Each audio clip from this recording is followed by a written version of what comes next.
To change your device name to Nerdy setting in Windows 11 Home, right-click on empty area on the desktop, and then select Personalize.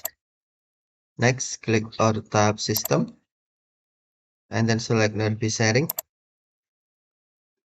On your device name is discoverable as tab rename. Click on tab rename, and then select rename this PC, and then enter your laptop name you want. For example,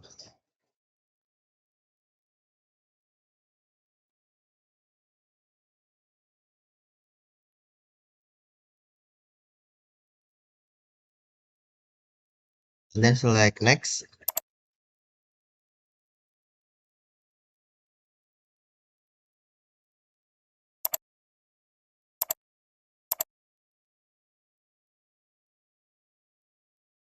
When or more of the character you type not work, try something different.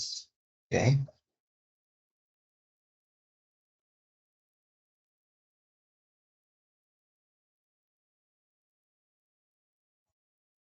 Select next. Rename your PC after you set your PC name will be changed to Aspire Vero laptop, and then we can tap uh, restart now or restart later. Okay, thank you for watching. Have a nice day.